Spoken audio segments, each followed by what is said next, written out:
Hello everyone, thank you for being here. I'm Carlos Diaz from the Bell Gardens Boys and Girls Club. I'm here today with the hope I can inspire others to continue doing what they love to do, regardless of what others may say. There are two basic motivating forces, fear and love. John Lennon from the Beatles said this, and I believe this to be true. Fear and love can help you accomplish many of your dreams, no matter how difficult. When my parents were teenagers, they decided to immigrate from El Salvador to America with the hope of pursuing a better life for themselves and their families. During their journey, my dad started a plumbing business called Diaz Plumbing. I'm inspired by how my parents were so daring to leave all what they knew behind and start over in a new place. Their courage pushes me forward to try new things. When I was 10 years old, I was curious to learn how all the plumbing machines my dad was using worked, and I asked if I could join him. My dad was worried I was too young, but he let me tag along anyway. The world of plumbing may be difficult, but working with my dad has taught me patience and discipline. I'm grateful that my parents have allowed me from a young age to explore the world and have motivated me to follow my own path, even when the world throws obstacles. One of these obstacles started in elementary school for being bullied for following one of my passions, one of them being dancing. I began to lose motivation in who I was. Fear started to replace love. I'll never forget the day I saw that flyer that changed my life. It was a flyer for the Bell Gardens Boys and Girls Club. And one of the programs they're offering there was dance. I was nervous that the bullying would continue and the fear would continue rising. But I remembered something my dad has once told me. When situations become difficult, stay and see it through to the end, especially when it's something you love.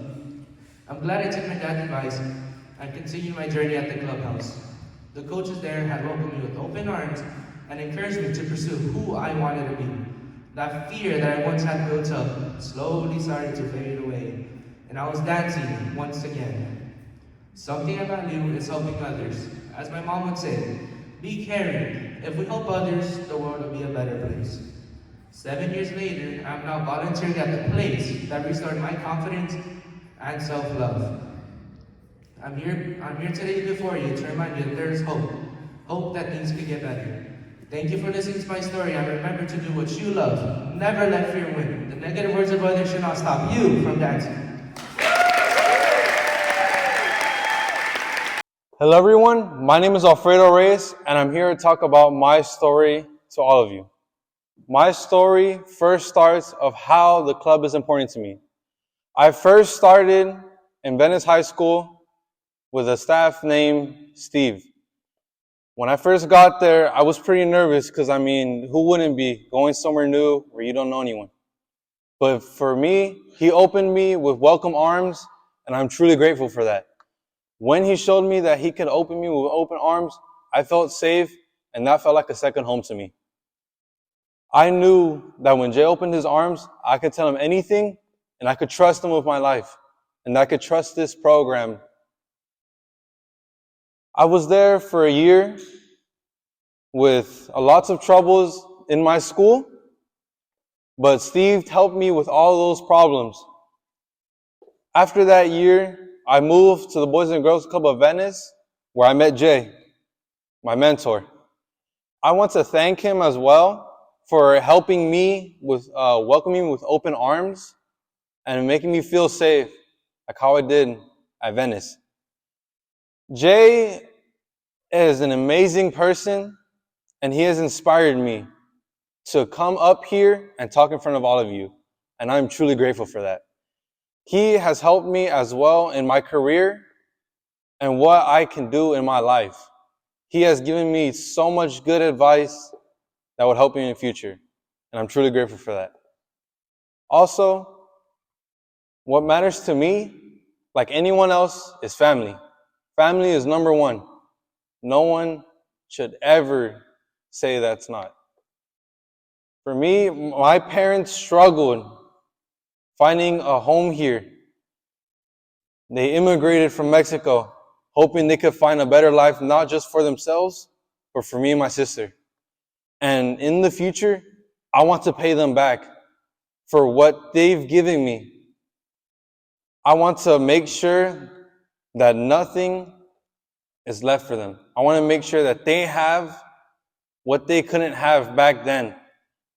I want to make sure that they're well, and that they're alive so they could see me succeed in the future. My personal growth has been an interesting yet amazing part of my life. I attended a fire academy in Los Angeles where it helped me so much with my communication skills and leadership skills. I learned to communicate with people with different problems, figuring out how I can communicate with them and not just say whatever to them. I wanted to make sure that I respected them, and I wanted to make sure they could trust me with anything. I want to be a good person, not just in my eyes, but to everyone around here staring at me right now. I want to make sure I am known as a good person who helps this community, and I want to make sure that I want to help my community with the homeless and anything that's going on. I want to make sure I give back to my community. And like my dad once said, the person who doesn't ask doesn't know. I want to thank you all for listening to my story, and it's an honor being here in front of all of you. Thank you very much.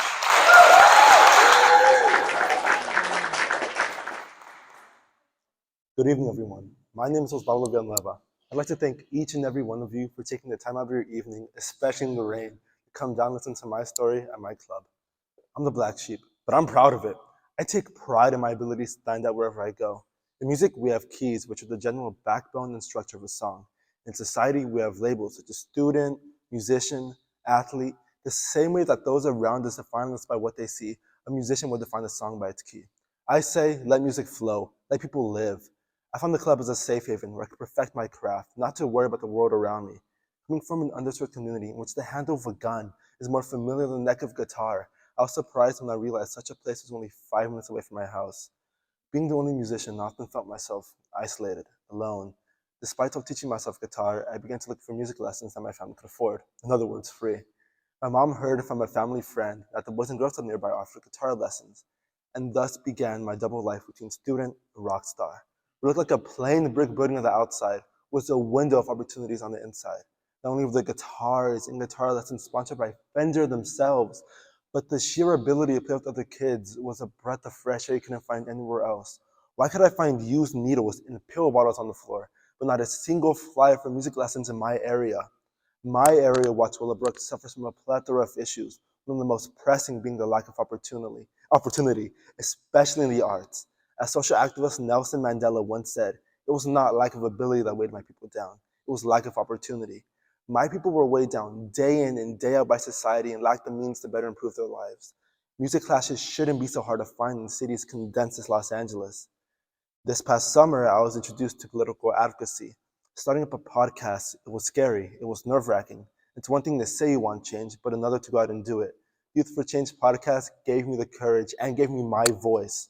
I was a young man with a plan, advocating to representatives of our nation, demanding change. Even now, I'm surprised on how I had the guts to do all this. Should I really be so surprised? After all, the club changed me. Changed me to dream big, changed me to achieve these dreams.